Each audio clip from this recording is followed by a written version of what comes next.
now, let's go to the culture wars and another assault on the ABC with this banner headline across the Australian's front page on Thursday. Unbalanced Tingle. ABC News Chief's humiliating rebuke. High-profile ABC political journalist Laura Tingle has been publicly lambasted by the public broadcaster's news boss, who said the veteran reporter's fierce criticism of opposition leader Peter Dutton's policies on migration, on housing, and her assertion that Australia is a racist country failed to meet the organisation's editorial standards. That triumphant story from the Australians' two media attack dogs, James Madden and Sophie Ellsworth, followed 3 days of barking about the ABC reporter's remarks at the Sydney Writers' Festival. Tingle's rant. We are a racist country.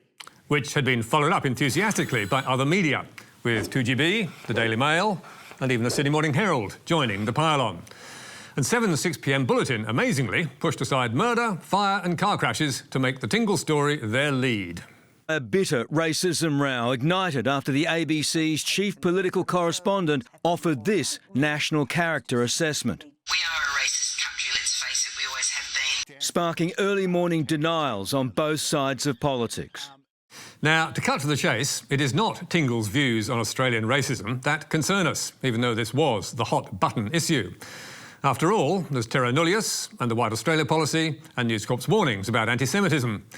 Our problem is that Tingle pointed the racist bone at opposition leader Peter Dutton and accused him of encouraging racial division.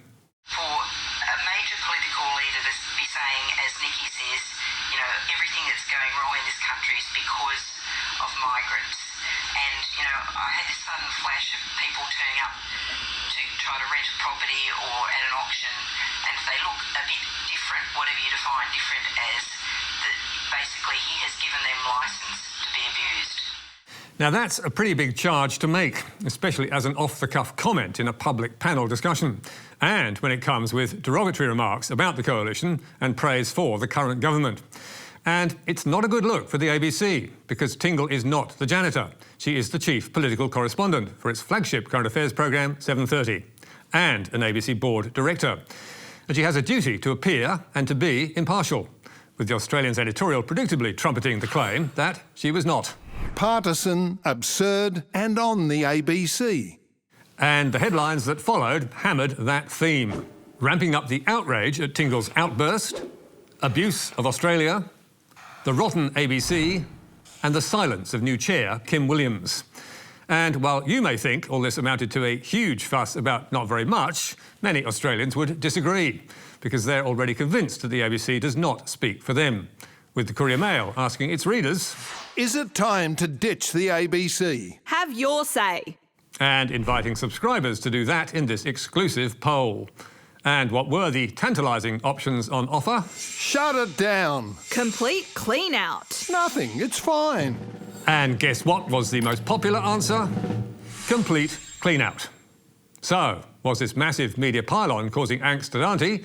It certainly was, with the ABC stumbling to put out a convoluted statement that claimed Tingle would have breached editorial policies because her comments lacked context, balance and supporting information, even though editorial standards do not normally apply to anything said off-air.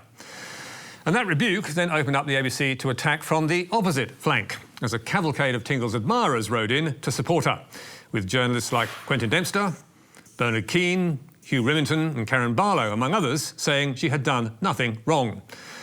While many were accusing ABC management of being weak, lacking leadership and buckling to News Corp. While in the conversation, journalism academic Dennis Muller argued that Tingle had every right to express her personal views in public. Were Tingle's remarks partisan? Of course, they were statements of her opinions, clearly and obviously so. Do they reflect on her impartiality as a journalist? No. Well, personally, I don't buy that argument. And nor does the ABC, whose social media policy, which should perhaps apply to all public statements, warns staff not to damage the ABC's reputation for impartiality and independence, or undermine their effectiveness at work. And, with considerable help from the Australian, Tingle has arguably done just that. She's also made life difficult for MD David Anderson, who fronted Senate estimates on Thursday to defend his highly respected correspondent, while admitting her remarks were a mistake. I am generally sorry that happened. I wish it hadn't have happened. facing questions like these from Liberal Senator Sarah Henderson. Are you embarrassed by what's happened, Mr Anderson? And Mr Anderson, will you apologise to Mr Dutton for the comments of Laura Tingle? Sarah Henderson was also happy to remind him of an unfortunate Tingle tweet in 2020. Saying we grieve the loss of so many of our colleagues to government ideological bastardry. Hope you are feeling smug, Scott Morrison MP. David Anderson was forced to admit back then that too was a mistake. And last year, Laura Tingle was causing a stir again by telling a book launch the ABC's pursuit of balance over the Voice referendum was nuts, while admitting I shouldn't be saying any of these things. in a 1,400-word statement on Wednesday, Tingle said she regretted her public comments. We're not surrounded by every quote substantiating them, which would have and had been included in what I had said earlier on the ABC. Before adding in a moment of candour, This has created the opportunity for yet another anti-ABC pylon. This is not helpful to me or to the ABC. it most certainly is not. With Peter Dutton telling his mate Ray Hadley next day, Laura Tingle's outed herself now as somebody who is a partisan. She's a Green/Labor supporter. I mean, she's just now completely destroyed her credibility, but they'll keep her on because that's what happens at the ABC. so should the ABC have replaced her as 7:30's political sage? No.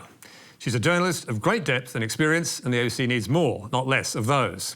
But she needs to take care when she's at public events in front of a sympathetic crowd, and either decline the invite to shoot the breeze, or remember that a News Corp journalist will almost certainly be in the audience hoping to make her comments front-page news. We are looking at count 1, guilty. Count 2, guilty. Count 3, guilty. Count 4, guilty. Count 5, guilty.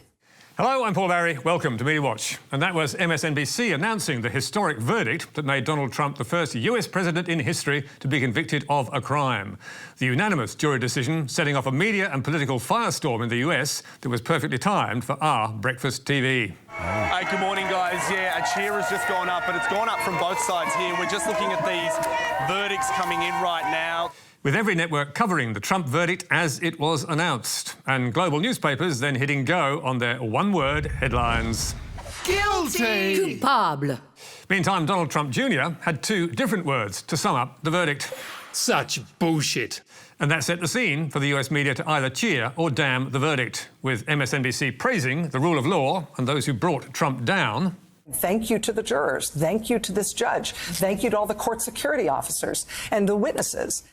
While Fox News commentators were predictably angry, disgusted, and often unhinged.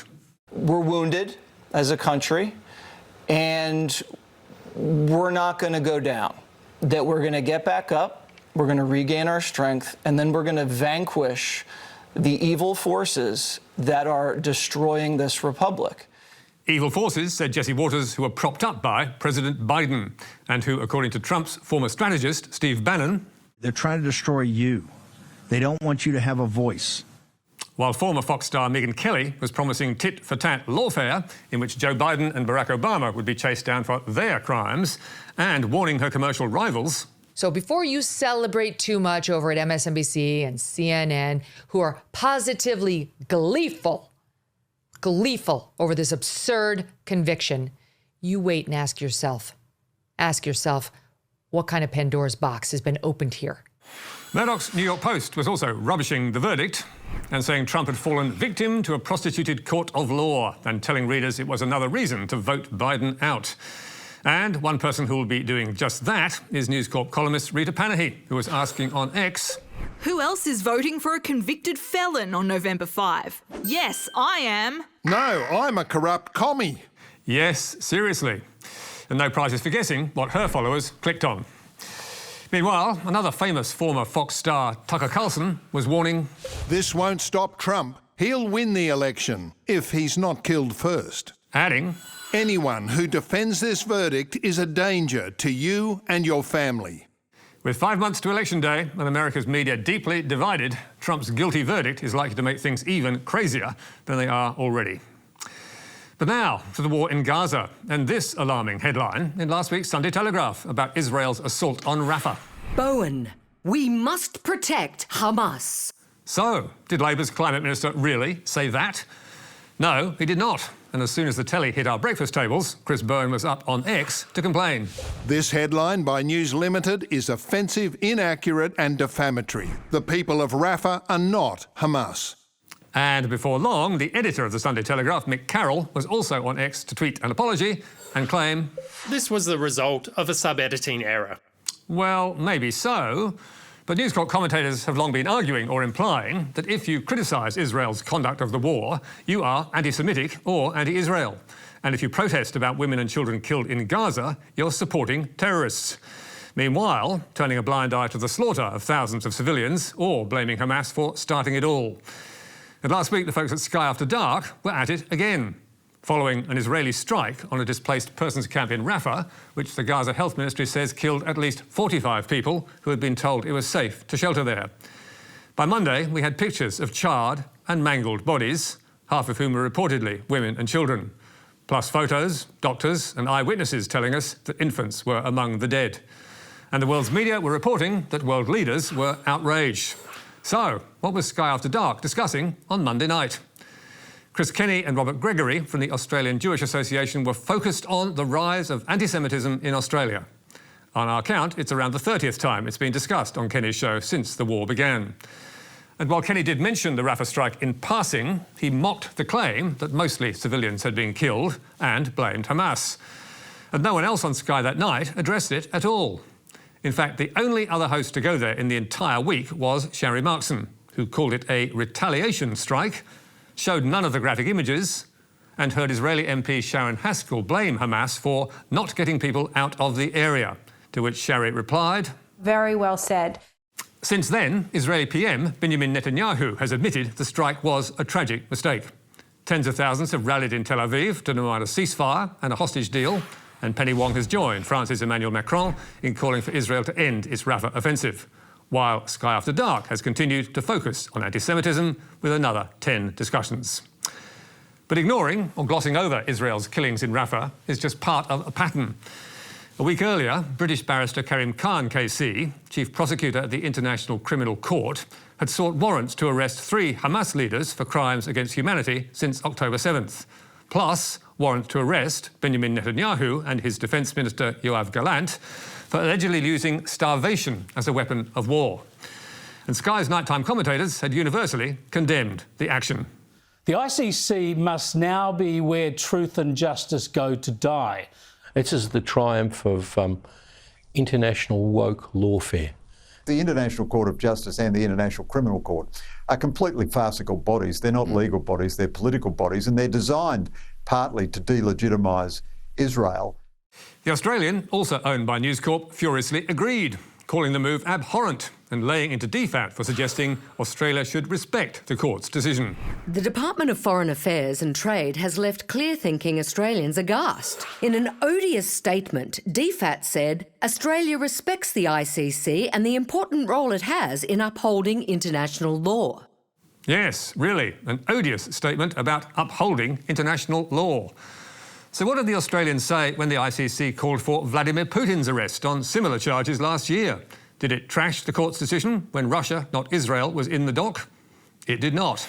In an editorial titled, "Putin should face war crimes," the Australian praised the court's actions as of immense symbolic significance. And added, the court's prosecutor, British barrister Karim Khan KC, has acted with commendable speed in investigating the allegations of war crimes against Mr Putin and getting the ICC to act.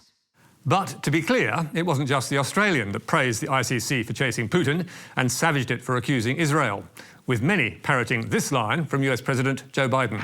Let me be clear. We reject the ICC's application for arrest warrants against Israeli leaders. Whatever these warrants may imply, there is no equivalence between Israel and Hamas. An editorial in the AFR told readers that the ICC had lost its moral bearings and proclaimed, "The moral equivalence is outrageous," as US President Joe Biden rightly says. And the rest of the media echoed that phrase. Do you think it's inappropriate, though, to suggest a moral equivalence? A really obscene moral equivalence. Sets up a moral equivalence. Moral equivalence? As if there's some kind of moral equivalence. even though the ICC had never suggested there was any. Explaining why he was seeking to charge Israeli leaders, prosecutor Karim Khan told CNN's Christiane Amanpour, "Nobody is above the law. No people by dint of birth or passport, religion, nationality or the colour of their skin have a get-out-of-jail-free card, have a free pass to say, well, the law doesn't apply to us." And every human life, every baby that is killed, whether it's a baby that's cruelly abducted by Hamas and killed, or a baby that's been bombed or killed or has died in incubators because of no electricity or water or food in Gaza, for them, for their families and humanity, it's a tragedy. And this is why we have a court. It's about the equal application of the law. By making moral equivalence the subject of debate, many in the media avoided the key question, is there any basis for the ICC's charge? But that question is posed in the latest New York Review of Books, where the Jewish human rights advocate Professor Aryeh Naya, a Holocaust survivor, co-founder of Human Rights Watch and a supporter of Israel's right to defend itself, asks, is Israel committing genocide? And finds the answer is yes. And while it is a charge that Israel fiercely denies, the American media has been mature enough to take his findings seriously. For you as somebody, a Jew who escaped Nazi Germany, this must be, it's a weighty charge to accuse Israel of genocide. It's a terrible thing to accuse anyone of genocide, but it's a more terrible thing that genocide should take place. In my view, Jews are only going to be safe if everyone's rights are respected, and the rights of Jews are respected along with the rights of everyone else. It's rare to see that point of view expressed in the Australian, and you'll never hear it from Sky News commentators. In fact, hardly anyone in the mainstream Australian media dares to go there. That's all from us for tonight. Don't forget Media Bites on Facebook, YouTube and Instagram. But for now, until next week, goodbye.